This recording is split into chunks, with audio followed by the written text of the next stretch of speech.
हौज खास को तो जानते ही होंगे ना आप। दिल्ली की जानी मानी पॉश लोकेलिटी। लोग वहां महंगे रेस्टोरेंट पब पार्टीज के लिए जाते हैं, मगर मेरा दिल वहां की सड़कें नापता है अपने दोस्त के लिए, उसकी एक झलक के लिए। वेदांश मेरा स्कूल फ्रेंड था। स्कूल के बाद हम हाई स्कूल में भी साथ जाने वाले थे। बहुत अच्छा लड़का था, बेहद खुशमिजाज, फन लविंग, पढ़ाई और स्पोर्ट्स दोनों में बेस्ट था। बड़ी गहरी दोस्ती थी हमारी। साथ खेलना, साथ पढ़ाई करना, मोहल्ले के नुक्कड़ पर खड़े होकर बर्फ के गोले खाना। मगर वो खुशनुमा लम्हे सिर्फ उन यादों में कैद होकर रह गए, क्योंकि तकरीबन 20 साल पहले वेदांत से एक दिन अचानक गायब हो गया।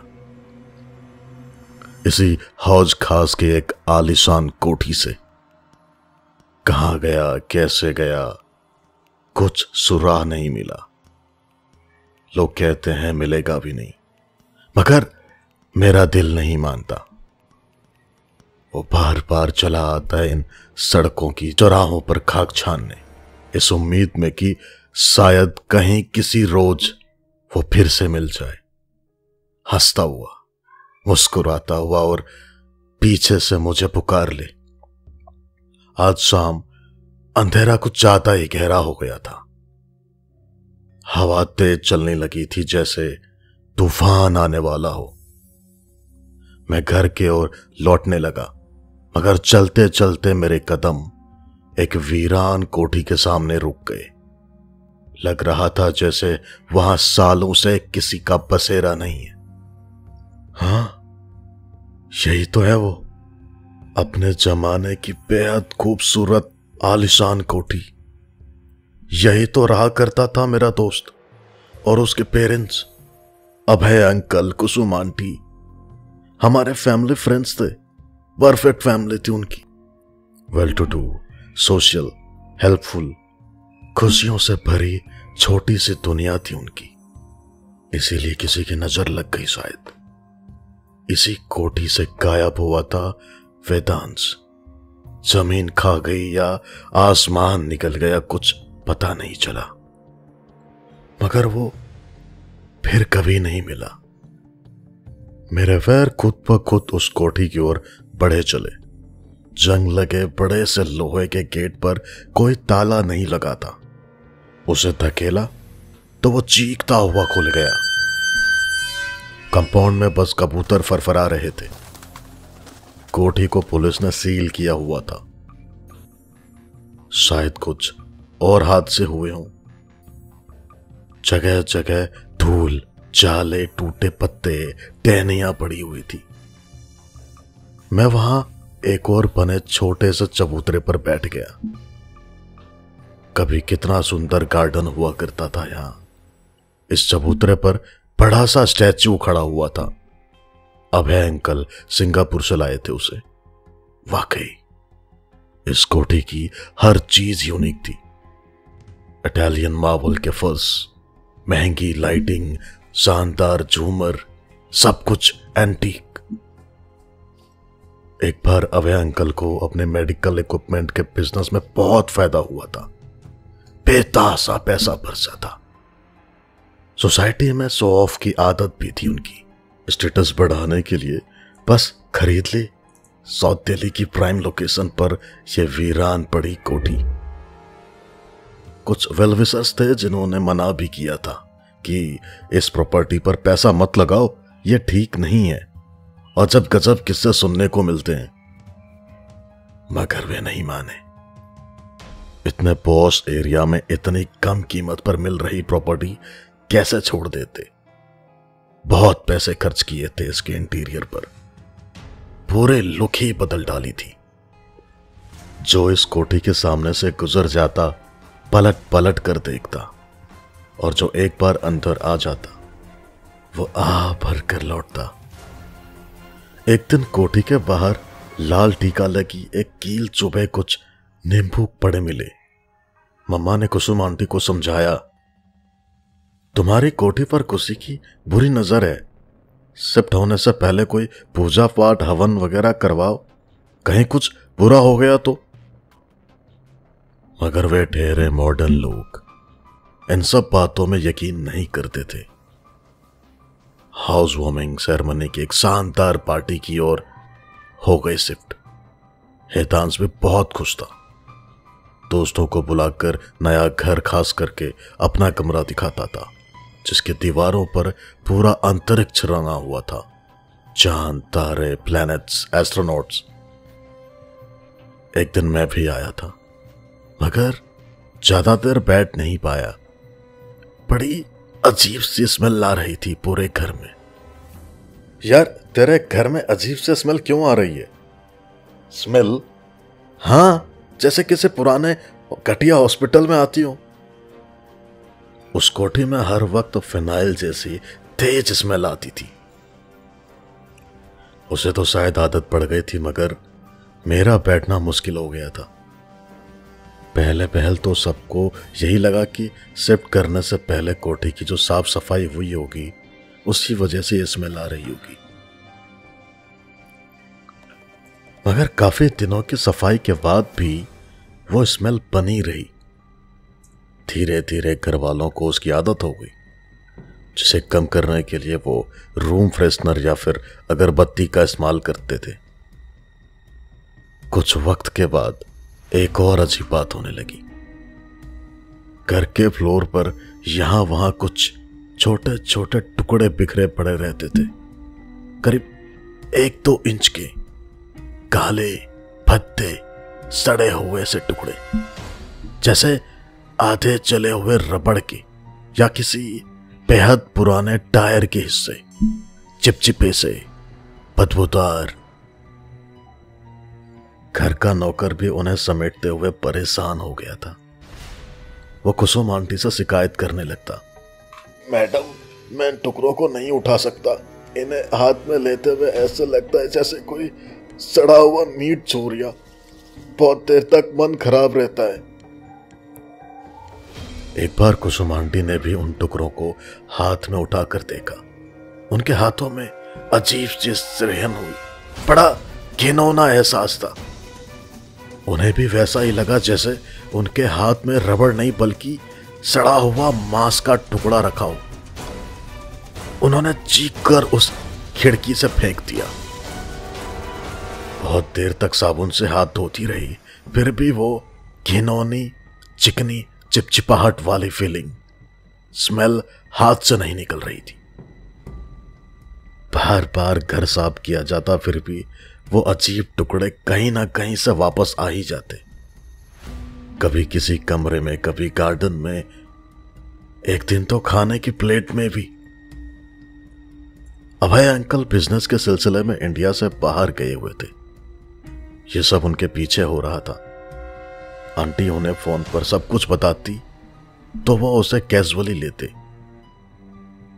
मगर आंटी का डर बढ़ता चला जा रहा था। वो समझ चुकी थी कि यहां कुछ तो है जो ठीक नहीं है। कोठी के ग्राउंड फ्लोर पर एक गेस्ट रूम था, जिसका बाथरूम शिफ्ट होने के बाद ज्यादा नहीं खुला था। एक दिन आंटी ने नौकर को उसकी सफाई करने को कहा। वो बाथरूम में गया तो हैरान रह गया। बहुत दिनों के बाद खुला था, फिर भी ऐसे गीला था जैसे कोई अभी अभी यूज करके गया हो। उसने सोचा शायद फिटिंग में कोई लीकेज वगैरह है, मगर ऐसा कुछ भी नहीं था। टॉयलेट के पॉट के अंदर का पानी काला और बदबूदार था, जिसके ऊपर अजीब से गंदे टुकड़े तैर रहे थे। नौकर ने ध्यान से देखा तो वही थे, रबड़ के घिनौने टुकड़े। वो घबरा कर पीछे हटा तो लड़खड़ा गया। संभलने को बाथरूम की दीवार थामी, मगर उसे छूते ही सहम कर हाथ पीछे हटा लिया। लगा जैसे कोई घिनौनी चिपचिपी सी चीज छू ली। हथेली पर भी जलन सी महसूस होने लगी। कुछ दिख नहीं रहा था कि क्या है। दीवारें तो एकदम साफ थी, मगर एहसास वही था, उसे कुछ समझ नहीं आ रहा था। खौफ माथे पर पसीना बनकर बहने लगा। तभी उसे कुछ आवाजें सुनाई देने लगी, जैसे दर्द में तड़पते छोटे बच्चों की चीख। नौकर डर से थर थर कांपने लगा। आवाजें टॉयलेट के पॉट के अंदर से आ रही थी। नौकर झाड़ू पोछा ब्रश सब छोड़ छाड़ कर चीखते हुए बाहर को निकला, उस कोठी के बाहर, और फिर कभी नहीं लौटा। कुसुम आंटी ने अभय अंकल को फोन पर सारी बातें बताई तो उन्होंने इतना ही कहा, मेरे आने तक बाथरूम बंद रखना, आकर देखता हूं क्या चल रहा है वहां। उन दिनों मैं स्कूल में नोटिस कर रहा था कि हितांश में भी अजीब से चेंजेस आ गए थे। हर वक्त चेहरा बुझा बुझा सा रहता था, बात बात पर सहम जाता, हमेशा खोया सा रहता था। उससे कोई कुछ पूछता तो टाल जाता, मगर मुझे सब बताता। कहता, यार आजकल मैं ठीक से सो नहीं पाता। मेरे कमरे के पीछे जो आंगन है ना, वहां रात में कुछ छोटी छोटी लड़कियां चलती हुई दिखती है, जैसे कुछ ढूंढ रही हो। कभी कभी जमीन को खोदती है, जैसे वहां उनका कुछ गड़ा हो। मैं चुप रहता। उसे क्या तसल्ली देता जब मैं खुद ही कुछ समझ नहीं पा रहा था। उस रात मैंने अपने पेरेंट्स को भी अभय अंकल के बारे में बात करते सुना। पापा कह रहे थे, अभय को किसी साइकियाट्रिस्ट को दिखाना पड़ेगा, उसे कुछ फॉल्स इल्यूजन्स हो रहे हैं। कोठी में शिफ्ट होने के बाद कहता था, रात को ऐसा लगता है गार्डन में कुछ लड़कियां घूम रही हैं। अब कहने लगा है कि वो दिखती भी हैं। घर की घंटी बजाते हैं और किसी शुक्ला के बारे में पूछती हैं, कभी बिना कुछ बोले चली जाती है। रात को भी बच्चों को रुकने की आवाज सुनाई देती है। बड़ा खोया खोया सा रहने लगा है। वही मम्मी कह रही थी, ये रोग डॉक्टर के बस की बात नहीं है। मैं तो देखते ही समझ गई थी कि उस कोठी पर कोई साया है। वहां जाते ही मुझे तो बड़ी घबराहट होने लगती है, धड़कनें बढ़ जाती है। कुछ तो भूत प्रेत टोटके का चक्कर है वहां, वरना यूं ही ऐसे कोठी कौड़ियों के दाम कोई ना बेचता। मुझे नहीं पता था क्या सच है क्या झूठ। मुझे तो बस अपने दोस्त के लिए फिक्र हो रही थी, और पापा को अपने दोस्त की। उन्होंने तो अभय अंकल का केस कुछ डॉक्टर फ्रेंड्स से भी डिस्कस किया था। उस दिन के बाद हितांश स्कूल नहीं आया। पता चला वो मिसिंग है, कहीं नहीं मिल रहा था। मम्मा पापा और उनके फ्रेंड डॉक्टर नीलेश अभय अंकल के कोठी पर पहुंचे। अंकल आंटी रो रो कर बेहाल थे। उन्होंने बताया कि हितांश को आखिरी बार कोठी में नीचे खेलते हुए देखा था। कोई दोस्त के साथ खेल रहा था। उसे बाथरूम जाना था तो जल्दी जल्दी में नीचे वाले बंद पड़े बाथरूम में चला गया, और फिर वहां से वापस नहीं लौटा। उसका दोस्त बाहर इंतजार करता रहा। देर होने पर बाथरूम का दरवाजा खटखटाया भी, मगर कोई जवाब नहीं मिला। फिर उसने कुसुम आंटी को बुलाया। उन्हें लगा हितांश शायद अंदर बेहोश हो गया है। कुछ लोगों की मदद से बाथरूम का दरवाजा तोड़ा तो देखा हितांश कहीं नहीं है। सब हैरान रह गए थे।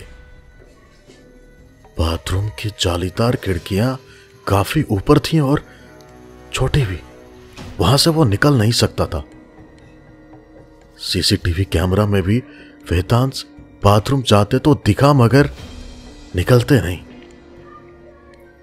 किसी को कुछ समझ नहीं आ रहा था, कहां चला गया था, कैसे चला गया था। अजीब मिस्ट्री थी जिसे कोई सुलझा नहीं पा रहा था। मम्मा भी रो रो कर कह रही थी, मैंने कहा था ना कि हवा का चक्कर है, कुछ भी अनहोनी हो सकता है, मगर किसी ने मेरी बात नहीं सुनी। तभी डॉक्टर नीलेश की नजर बाथरूम में पड़े कुछ काले टुकड़ों पर पड़ी।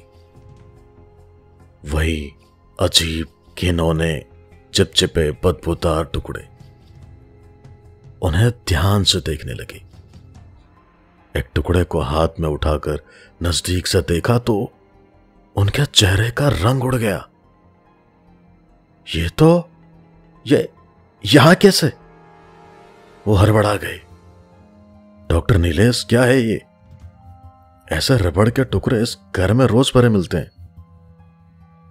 ये रबड़ नहीं है मिस्टर अभय, ये अम्बिलिकल कॉर्ड यानी गर्भनाल के टुकड़े हैं, मगर बहुत पुरानी, जैसे सालों पहले कटे हुए हैं। इसकी स्मेल भी ऐसे ही है जैसे ऑपरेशन थिएटर से आती है। दवा, इंसान के मांस, खून की मिली जुली स्मेल। यहां क्या था पहले? कोई हॉस्पिटल था क्या? डॉक्टर नीलेश ने जो सवाल खड़ा किया था, बहुत पूछताछ के बाद जब उसका जवाब सामने आया तो सबके होश उड़ गए। पता चला ये कोठी पहले एक इलीगल अबॉर्शन क्लिनिक हुआ करती थी जो शुक्ला नाम का कोई आदमी चलाता था। यहां इलीगल अबॉर्शन और डिलीवरी कराई जाती थी। यहां न जाने कितने बच्चों को पैदा होने से पहले और कुछ को पैदा होने के बाद मार दिया गया था। साथ ही यहीं दफन भी कर दिया गया था। कुछ को आगे गार्डन में, कुछ को पीछे आंगन में, और कुछ को तो टुकड़े करके टॉयलेट में फ्लश कर दिया जाता था। बहुत से लोगों को उस कोठी के अंदर से कभी चीखें सुनाई देती तो कभी बच्चों की, लड़कियों की रूहें दिखाई देती थी। वो कोठी हॉन्टेड थी जो उन्हें धोखे से किसी ने बेच दी। जरूर यह डांस को भी वही रूहें अपने साथ ले गई, ऐसा लोग कहने लगे थे, मगर मैं नहीं मानता था। हिदांश को बहुत खोजने के बाद अभय अंकल भी टूट गए थे। वो लोग वहां से शिफ्ट हो गए। उन्होंने ये शहर भी बदल दिया जो उनके बेटे को खा गया। मैं जहां बैठा था वहां से उस बाथरूम की वो छोटी सी खिड़की नजर आ रही थी। मैं धीरे धीरे उसकी ओर बढ़ा, थोड़ा करीब गया। जिस्म में खौफनाक सिरहंसी होने लगी मुझे, जैसे कोई ठंडी हवा बदन से होके गुजरी हो। मैं लौटने को मुड़ गया, तभी पीछे से कानों में एक चीख आते सुनाई थी। हिदांश की चीख मुझे पुकार रहा था। उसी बाथरूम के टॉयलेट के पॉट में से, जहां वो वर्षों से कैद था। सो गाइस, ये थी हिदांश की स्टोरी हॉरर पॉडकास्ट बाय नमिश्रा पे।